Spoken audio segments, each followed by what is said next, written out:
Isaac, son père, répondit et lui dit, voici, ta demeure sera privée de la graisse de la terre et de la rosée du ciel d'en haut. Verset 40. Tu vivras de ton épée et tu seras asservi à ton frère.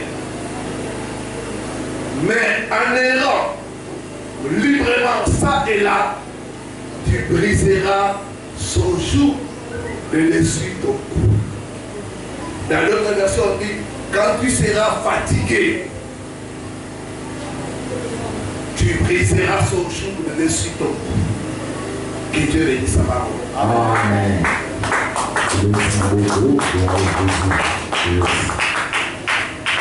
Comment briser les limitations sataniques?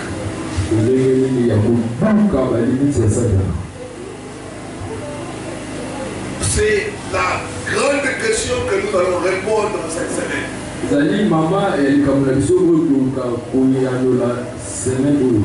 Nous allons donner les clés pour nous aider sur comment, d'une façon pratique, briser les limitations. Dieu n'a pas programmé une vie de limitation pour ses enfants. C'est le diable qui met des limites dans la vie des gens. C'est le diable qui met des barrières dans la vie des gens. C'est pourquoi toute barrière doit tomber au nom de Jésus. Amen. Tu dois être libéré des limitations sataniques. Nous devons être libérés. Parce que ce n'est pas la volonté de Dieu. Beaucoup de la volonté de vivre une vie d'étroitesse. Ils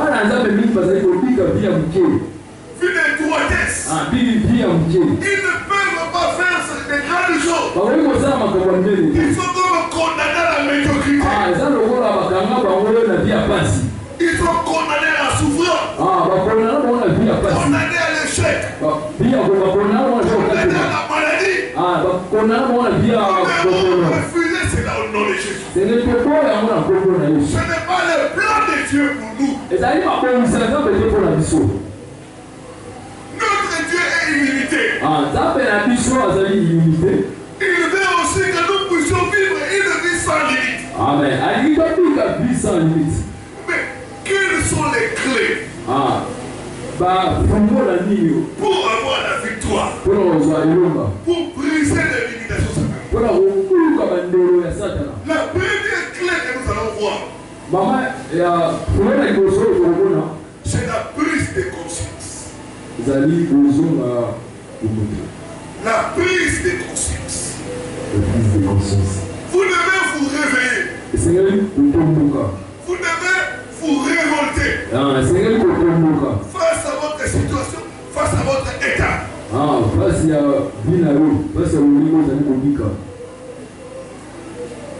Bien-aimé, ici on parle d'Ésaïe. Ésaïe, sa vie était programmée à la souffrance. Sa vie était programmée en lutte. Il n'avait pas reçu la bénédiction de son père. Même son père lui a dit, tu vas vivre de ton épée.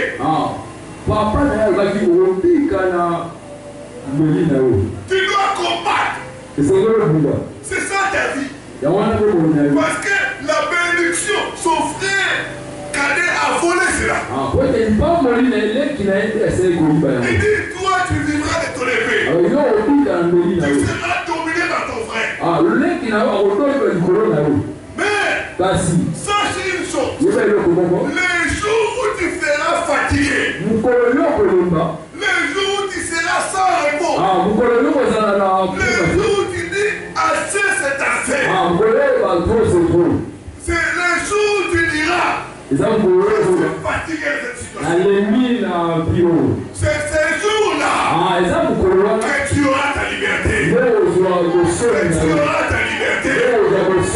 Je parle à quelqu'un qui est comme Esaïe. Bien aimé dans le Seigneur. Les limites ne peuvent tomber que si nous prenons conscience. Si nous en avons marre.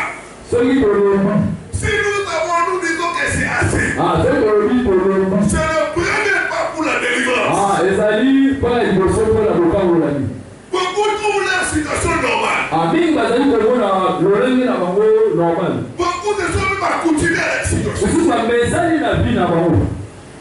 Non, bien-aimé dans le Seigneur. On dit à Esaïe, le jour où tu seras fatigué.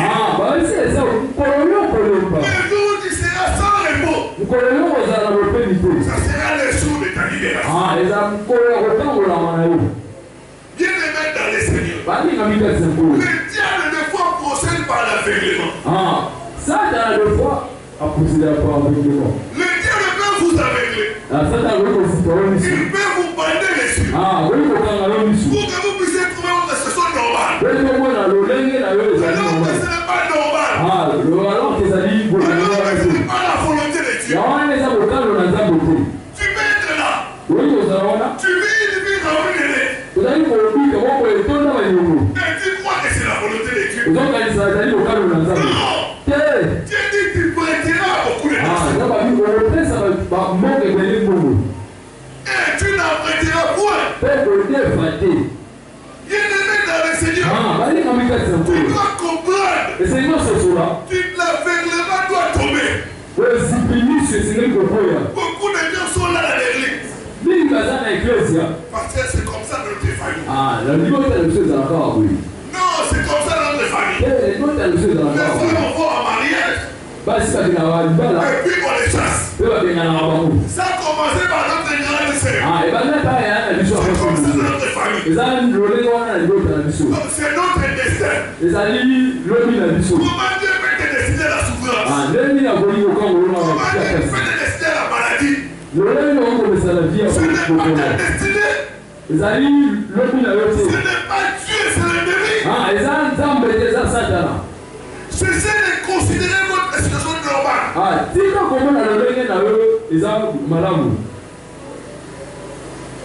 On a dit à Esaïe, le jour où tu seras fatigué, ça sera le jour de ta délivrance. Est-ce que quelqu'un est fatigué de ta situation?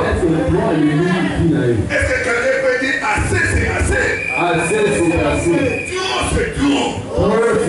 Les choses doivent changer. Au nom de Jésus. Je n'ai pas la bénédiction de mon père. Mais je suis fatigué d'être toujours la queue, de dépendre des autres. Ça suffit. Les choses doivent changer. Au nom de Jésus. Comment tout le monde réussit sauf toi? Comment tout le monde se marie sauf toi? Comment tout le monde a des enfants sauf toi? Comment tout le monde avance sauf toi? Non, ce n'est pas normal. Quelque part, quelque chose ne va pas. Même Jésus a dit ceci. Venez à moi. Vous tous qui êtes chargés et fatigués. Si vous n'êtes pas fatigué de vivre une vie de limitation, les choses ne vont pas changer. Ma soeur, tu n'es pas fatigué du célibat. Si tu n'es pas fatigué du célibat, le mariage ne refuse de tes dons. Si tu n'es pas fatigué de la médiocrité, les choses ne vont pas changer. C'est le premier pas vers la sortie. Être fatigué. Je suis fatigué du chômage. Je suis fatigué de cette vie de limitation. Je suis fatigué de cette vie d'échec. Je suis fatigué de cette vie de déception. Je ne suis pas venu accompagner les autres. J'entends quelqu'un dire je ne suis pas venu accompagner les autres. accompagner les autres. Je ne suis pas venu accompagner les autres. Oui, c'est le cri de quelqu'un qui est fatigué. Les amis, puis à vous à l'église. Tu sais que tu n'es pas fatigué. Voilà, il y a le miracle ne viendra pas. La personne ne viendra pas. Les gens qui ont brisé les limitations de la vie, c'est les gens qui étaient fatigués. Je répète, avec conscience de sa situation. C'est vrai, il faut la prise de conscience. Tant que tu ne prends pas conscience, les choses vont continuer comme ça. J'ai pris conscience. Je suis né dans la souffrance. J'ai grandi dans la souffrance. Non, je refuse de mourir dans la souffrance. Non, je refuse cela. Je refuse cela. Qui nous a condamné à la souffrance? Toute la famille. Pourquoi toute la famille, personne ne lève la tête? Qui a pris nos chances? Qui a pris cela? Non, je refuse cela. J'avais à refuser sa situation. Quand il a pris conscience, il a commencé à chercher Dieu. Et la solution est venue. Alléluia, Église. La solution aussi venue dans le nom de Jésus. La solution aussi venue dans le nom de Jésus. La prise de conscience, c'est le but de pas faire la santé. Tu dis que les prêcher à la radio. Et j'ai dit que la fête est en train de me suivre. J'ai dit une phrase qu'il a réveillée. J'ai dit comment vous tous dans la famille, vous devez tomber dans un même trou. Quand il a entendu cette phrase, il s'est souvenu de ce qui s'est passé dans sa famille. Il a dit non, ce n'est pas normal. Comment nous tous, nous devons nous tomber dans le même trou. C'est le fils ici là. C'est le fils là. C'est la voie de sortie. Lui des consciences. Lui il pouvait ça normal. Que tous dans la famille puissent tomber dans le même trou. Tous dans la famille puissent souffrir. Tous dans la famille puissent avoir la même chose. Mais quand il a entendu une voix contraire, l'esprit de Dieu l'a réveillé. Il a dit non, ce n'est pas normal. J'entends quelqu'un dire ma situation n'est pas normale. Ma situation n'est pas normale. Je t'entends mal. Ma situation n'est pas normale. Amen. Tant que tu considères la situation normale, il ne va sortir. Même Dieu est limité. Nous pouvons limiter Dieu. Si toi tu considères la situation normale, comment Dieu va changer la situation? J'ai parlé avec une soeur qui m'avait suivi. 44 ans. Pas de mari. Pas d'enfant. Et c'est comme ça de la famille. Et les grandes sœurs qui ont 55 ans, qui n'ont pas d'enfant, ni de mari. Quelque chose ne va pas. Il faut qu'il y ait la prise de conscience. Tant qu'il n'y a pas la prise de conscience, les mauvaises choses vont continuer. Il faut que quelqu'un se lève. Non, les choses doivent s'arrêter. Les choses doivent s'arrêter. Les choses doivent s'arrêter dans ma vie. Il faut que quelqu'un se lève. Avec une colère, pour dire que ça c'est la dernière force à faire. Ça c'est la dernière déception que je puisse recevoir. Comment les autres quand ils sont des fiancés, ils commencent bien et ils arrivent au mariage. Mais moi, nous commençons, peut-être on se sépare. À quel poisson? Ce n'est pas normal. La prise de conscience. Qui a demandé je dois prendre conscience. Je dois prendre conscience. Je dois prendre conscience. Quels sont les obstacles à la prise de conscience? Premier obstacle, c'est l'ignorance. Mon peuple est détruit. Faute de connaissance. Si tu es ignorant, tu trouveras normal ce qui est anormal.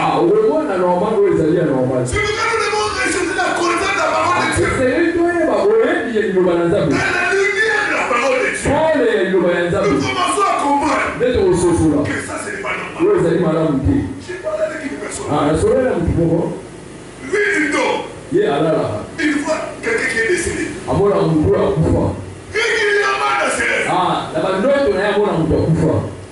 Il trouvait ça normal. Je lui ai dit, la Bible dit, il n'y a pas de rapport. Il n'y a pas de relation. Il n'y a pas d'entente entre les vivants et les morts. Je dis, ce que tu vois dans les rêves là, c'est un mauvais esprit. Il prend la forme de la personne qui est décédée pour te tourmenter. Et quand je lui ai dit, regarde ta vie, tout est en train de se détruire. C'est l'esprit de mort. Quand il a suivi l'enseignement, il a compris que ce n'est pas normal. Que moi dans mes rêves, je vois quelqu'un qui est décédé. Bien aimé, la Bible dit mon peuple est détruit. Faute de connaissance. Ce n'est pas normal. Tu as terminé les études. 5 ans. 10 ans, tu sors le travail, il n'y a pas de travail. Non, quelque part, tu ne vas pas. Tu es là de te marier. Les hommes viennent pas. Ce n'est pas normal. Donc quand tu commences, quand la lumière de la parole de Dieu vient, nous commençons à comprendre. Ça, ce n'est pas normal. Ça, ce n'est pas normal. Quelle dit la parole de Dieu? Il n'est pas bon. Que l'homme soit saint. Quelle dit la parole de Dieu? Les enfants sont une bénédiction. Pourquoi 10 ans dans les mariages? Les enfants ne viennent pas. Ce n'est pas normal. Si on ne commence pas à dire, soyez féconds. Dieu les a bénis. Si les canards, si les vaches, les animaux, les enfants. Oui, je suis plus que les animaux. Donc je dois avoir mes propres enfants. Est-ce que quelqu'un est avec moi? Quelqu'un est avec moi? Donc l'ignorance. Là où il y a des ignorants, ce qui est anormal, ils vont trouver ça normal. Eux se trouvent normal de manger une fois la journée. Eux se trouvent normal de marcher à pied. Eux se trouvent normal.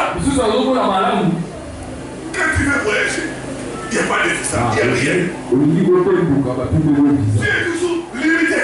Ce n'est pas normal. Les cieux et la terre appartiennent à notre Dieu. Notre Dieu, le monde entier nous appartient. Donc l'ignorance est la première cause qui empêche les gens de prendre des consciences. C'est pourquoi on a civilisé quand les gens viennent. Quand ils entendent la parole de Dieu, c'est comme les secrets tombent. Ce n'est pas normal. Dernièrement, j'ai parlé avec une jeune fille qui est à Bruxelles. Elle me dit, parce que je travaille. On me paye. Mais je n'ai même pas une voiture. Rien qui m'appartient. Mais je travaille. Mais quand j'ai suivi des enseignements, j'ai compris que ma main était trouée. Qui touche l'argent. Mais qui n'en font rien. Parce que les mains sont trouées.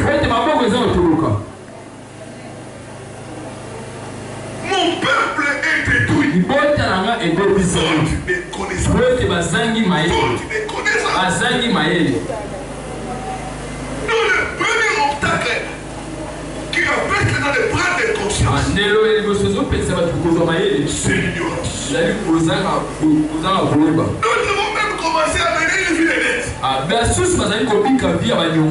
Tu vois, c'est normal là. C'est comme ça actuellement. Tout le monde a des dettes. Il trouve normal ce qui est anormal. Il a dit vous connaîtrez la vérité. Et la vérité vous affranchira. Il a dit que les sentiers du juste est comme la lumière. Resplendissant. Tout l'éclat va croissant. Mais il y a déjà qui recule. Quand tu es déjà habitué à reculer. Et tu trouves ça normal. Ce n'est pas normal. Chaque année tu dois avancer. Chaque année tu dois progresser. Proverbe 4, verset 18. Chaque année tu dois progresser. Il refuse d'occuper les bancs inutilement. D'occuper la terre inutilement. Même les arbres chaque année ils portent des fruits. Mais le fait que tu ne portes pas des fruits, ce n'est pas normal. Quand tu es ignorant, tu vas trouver non, c'est comme ça. Non, ce n'est pas comme ça. La parole est notre langue. La parole est notre langue.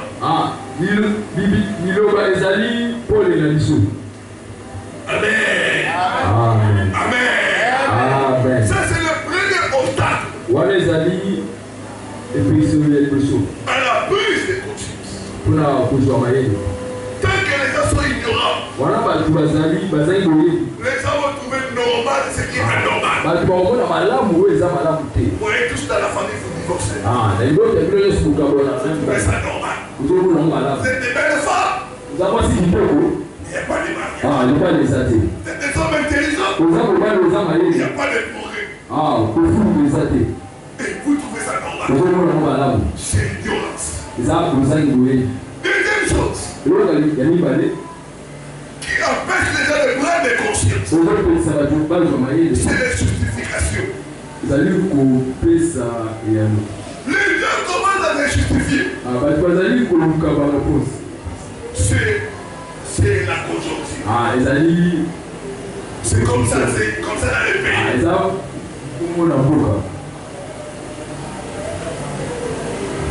Les gars cherchent des excuses. Les gens cherchent des raisons pour expliquer leur situation.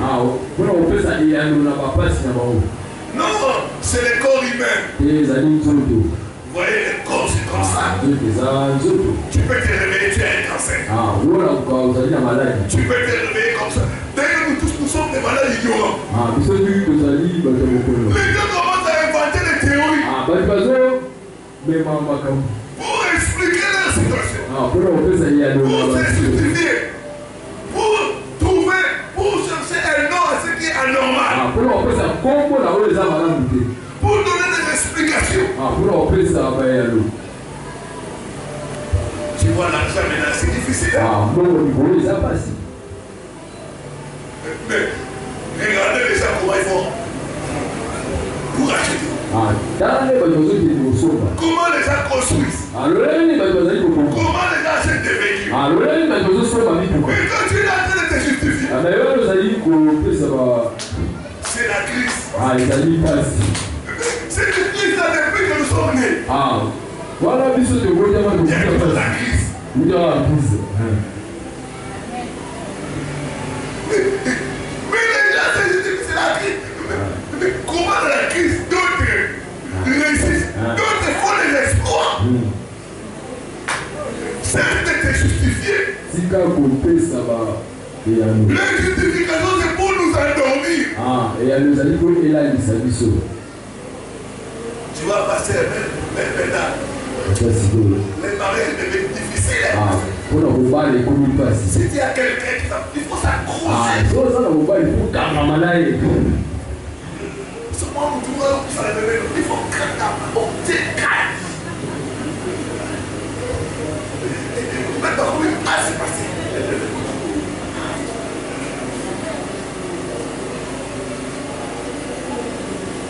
Donc les gens commencent à chercher des raisons. C'est le chômage. Le chômage, ça commence à impliquer des raisons. Donc ce n'est pas une excuse. Pour trouver normal ce qui est normal. Donc tu dois te revolter. Ça n'était justifié.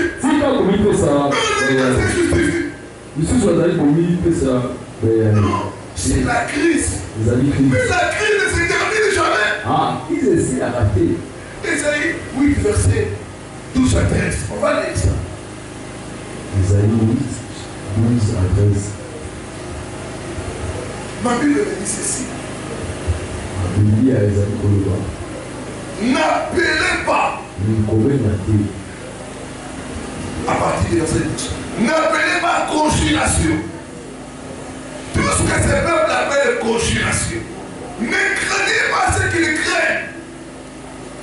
Et ne soyez pas effrayés. C'est l'Éternel des armées que vous devez sanctifier. C'est lui que vous devez craindre. N'appelez pas Christ. C'est que d'autres appellent Christ. Amen. Si le mariage est difficile. Pas pour les gens qui sont en Christ. Même quand il y a la crise, il y a des gens qui vivent l'exception. Vous devez entrer parmi les gens qui ont l'exception. Avec l'église. Cessez de vous justifier. Cessez de trouver des raisons. Parce que ce n'est pas moi. C'est les hommes passés. C'est les hommes passés. Oui, c'est les femmes. C'est pas ça qui est passé.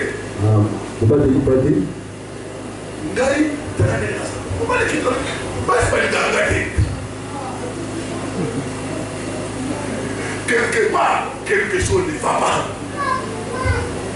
Cessez de trouver normal ce qui est anormal. Cessez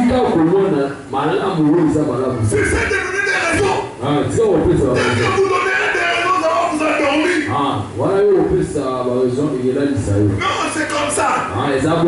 C'est comme ça, pasteur.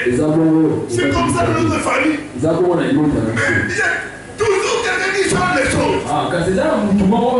Je prie que ça soit toi. Amen. Pas toi que les choses soient dans ta famille. Amen. Pas toi que les choses soient dans ta famille. Amen. Au nom de Jésus.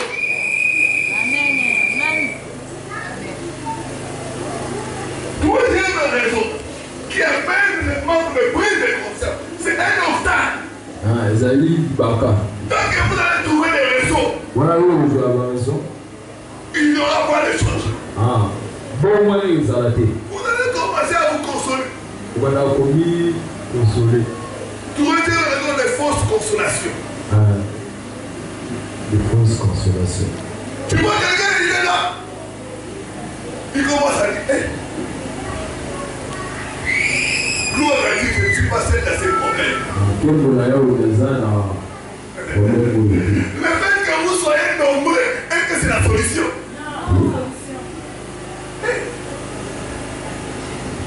Je ne suis pas seul, gloire à Dieu. Il faut sortir au nom de Jésus.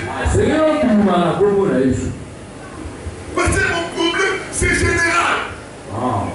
C'est général. Ça, c'est des fausses consolations. Il y a des gens même qui font des clés. Les clés de ceux qui sont ici dans l'église d'aide. Les gens se racontent. Passez. C'est comme ça. Mais pourquoi ça a posé? Mais ça qui est bon.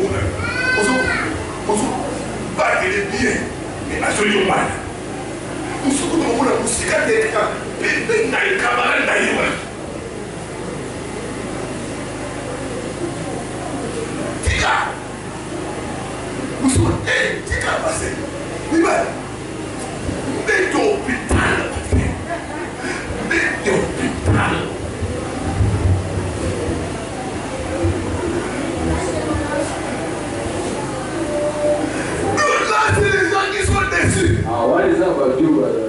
Qui se construit fausse consolation. Ça ne va pas changer votre situation. Vous devez changer d'attitude. Vous voyez des fois des femmes qui n'ont pas d'enfants, c'est rassemblé.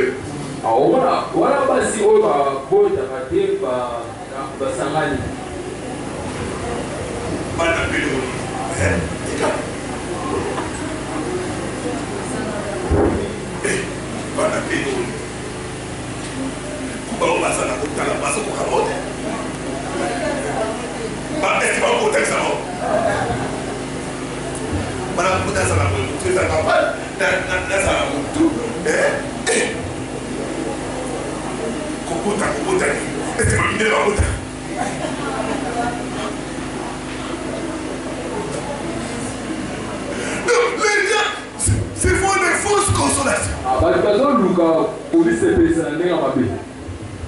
Le président de la France, Macron, est-ce qu'il a des enfants?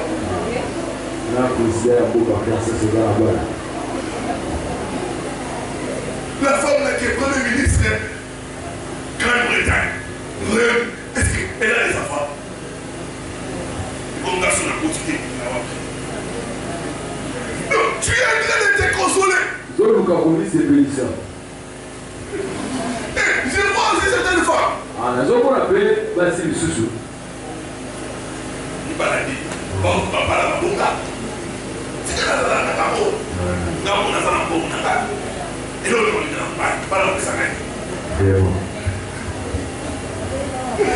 Les gens se consolent. C'est des fausses consolations. Ça ne changera pas ta situation. Ça va t'endormir. Ça va t'empêcher d'aller de l'avant. Et de voir la main de Dieu. Si tu parles comme ça, ça va empêcher de changer la situation. C'est une mauvaise attitude. Cette attitude ne va pas changer la situation. Ça va encore t'enfoncer davantage. Je me rappelle, quand j'étudiais, j'étais à deuxième graduat. Je n'avais pas réussi. Je suis allé dire à une amie avec qui on étudiait sur le foie. On s'est rencontré. Elle dit, comment toi? J'ai dit que ça n'a pas marché. Et c'est pas comme ça. Dans sa communauté.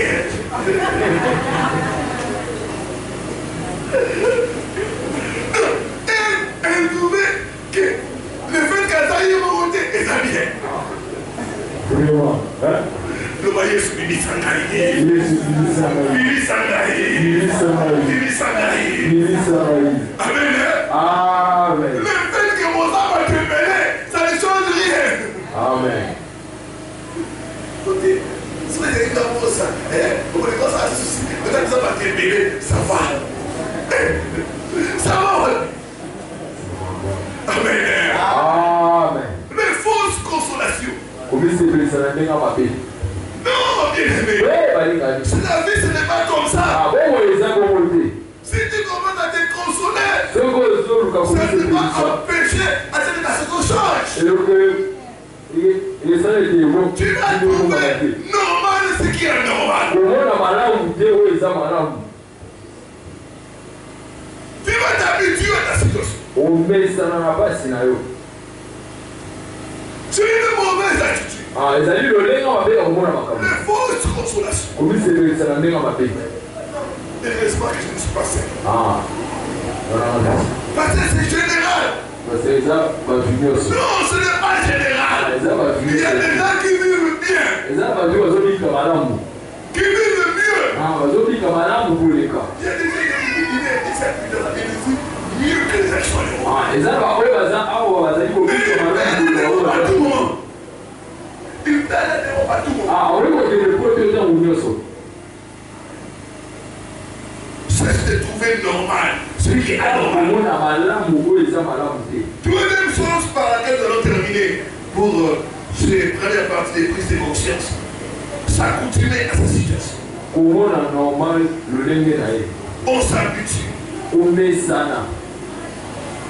D'autres sont habitués à la maladie. Ah, mais ce soit la maladie, c'est comme ça. Ah, donc ils sont habitués à vivre seuls. Ah, les fausses consolations.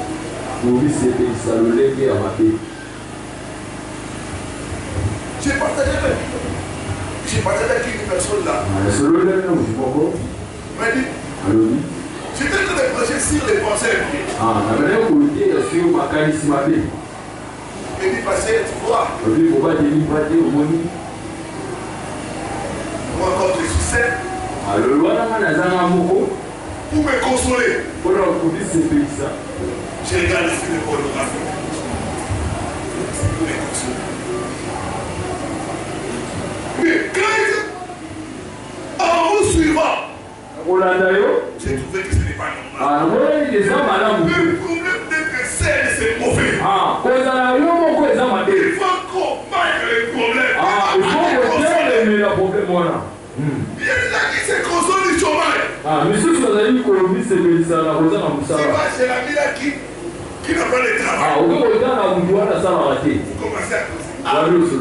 C'est qu'il y a des gens qui travaillent. Ils sont devenus en mais c'est dans sa vie. L'autre là, à l'école, c'est pas qu'il est donné des réponses. Il a épais, mais mais c'est moi qui dois commencer. Si les nuits pas bonjour, il me passe. Des fois, il me voit habiller dans sa voiture là. Le monde est méchant. Le monde est méchant. Vous voyez la personne est c'est consolé. Ah, l'autre a dit pas.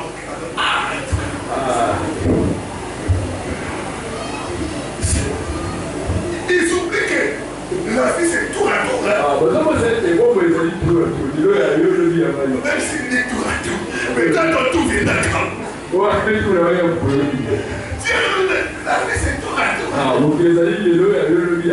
Aujourd'hui ce n'est pas mon tour, mais tu te consoles parce que ce n'est pas ton tour. Non, le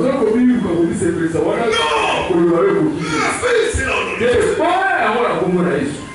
fait de t'accoutumer à ce qui est anormal.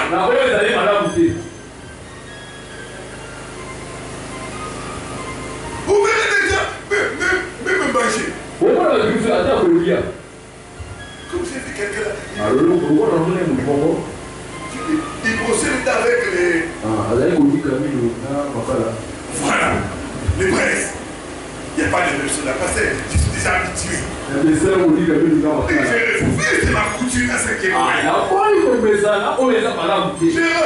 de m'accoutumer à ce qui est vrai. Alléluia. Amen. Il y a d'autres qui sont déjà accoutumés à dormir par terre. Il n'y a pas de matelas.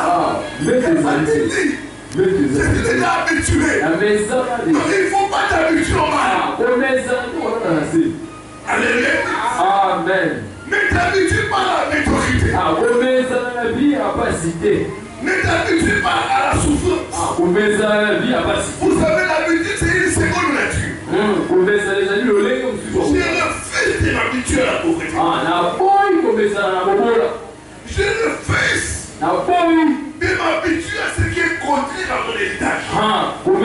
les amis là, vous quittez le nom. Moi, je me suis habitué à l'île 11. Ah, moi, j'ai la descente, la vie va couler. Dieu va couler. Non! Quand tu t'habitues à une chose, ça sera difficile. Et ça va pas si bon. Moi, je me suis déjà habitué à vivre seul. Mais ça va vous vivre quand même beaucoup. Je n'ai pas les contacts avec la personne. Ça y est, J'aime être libre. J'aime pas. Mais tu es où? J'aime pas quoi. Tu es où? Je n'aime pas ça. Comment vous pas la bouquet? Oubliez les nains.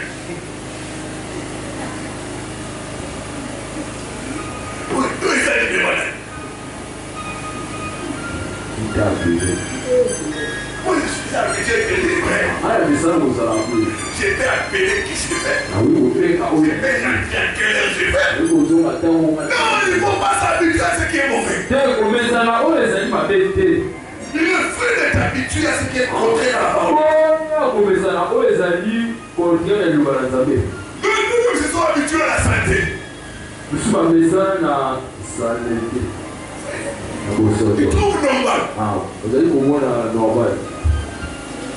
Surtout que j'étais quand j'habitais encore à Kitaboula. Tu vois quelqu'un? Il vient pour aussi juste devant la porte de la parcelle.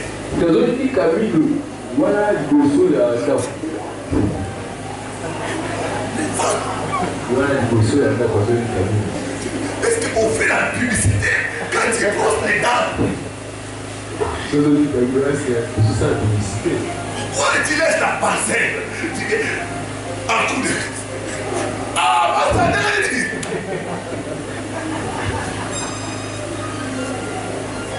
Ah oui. Mais ils sont habitués à ça. Le lingue. Tu vois une autre personne, il va la santé, il jette un coup de route. Donc les gens ils sont mal habitués. Le fait de t'accoutumer à ce qui est mauvais.